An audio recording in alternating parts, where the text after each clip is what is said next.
Welcome to the Appalachian Heritage Woodshop, woodworking with an Appalachian flair.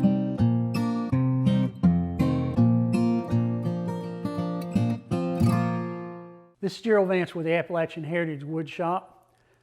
Sometimes when I build a custom piece for a client, I have to make a decision that conflicts with the businessman and the craftsman that I am.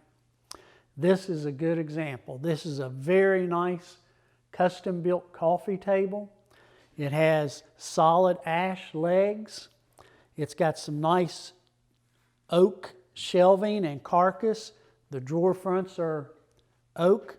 It's got hidden compartments in the two ends, and it has a solid cherry top. This was designed and built for a client, and now I'm getting ready to put the finish on it. I just have to remove the knobs and I'll be ready to paint this piece. Let me explain why I am painting this piece. Now I've removed the top from the coffee table. I wanted to show it to you. Got a little bit of a crotch right through here, a couple of knots that I have filled with epoxy. And I'm going to turn this over because I'm going to paint the bottom first. And I want to explain to you why I'm going to paint this. I have already preconditioned my brush. I've got some brown furniture paint. And I'm just going to give it a quick coat. I'll give it 2 coats. Now the reason I'm painting this, the client requested this coffee table and he wanted the base to be painted white and the top to be painted a chocolate brown. So I went to my wood inventory and checked. I did not have any kiln-dried pine. I did not have any kiln-dried poplar. So I started looking to see what I did have.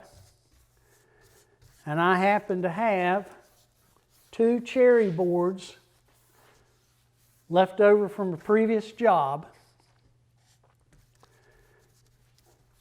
Now this cherry I harvested here on my farm. Took it to a mill, had it milled. And then I air dried it and then kiln dried it in my kiln. So my cost on this cherry is less than what I would be paying for kiln dried poplar or kiln dried pine. So from that standpoint, it does not make sense for me to purchase wood when I've got some left over that will work just as good. And I have less in it. So that's why I'm using this cherry for the top. Now the carcass of the coffee table is oak.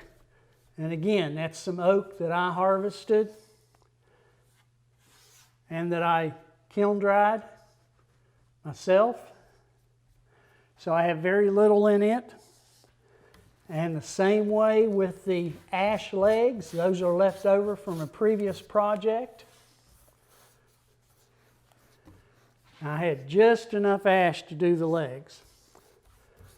But my point is, the craftsman in me sees this as a piece of fine furniture that would look really great with a good finish and let the wood enhance the design of the project. But the businessman in me says this is a cheaper source of raw materials for a custom-built project for the client. And the client is paying a very fair price. So that is why I'm painting the cherry top, and I will be painting the oak and ash base of the coffee table. So now you can see the final piece after the finish has been applied and the hardware put back on it. I'm just giving it a nice coat of wax. It's got two nice drawers, a bottom shelf, and then the end panels are touch latch. So they drop down so you have a hidden compartment in both ends. So now you can understand why a woodworking business sometimes have to make a decision between what is best for the business or what is best for the craftsman. And this is a good example. I'd like to think 100 years from now, somebody will purchase this at a flea market or a garage sale, $5, take it home and strip the paint off and be amazed when they find the top. This is Jerill Vance reminding you, be proud of your Appalachian heritage.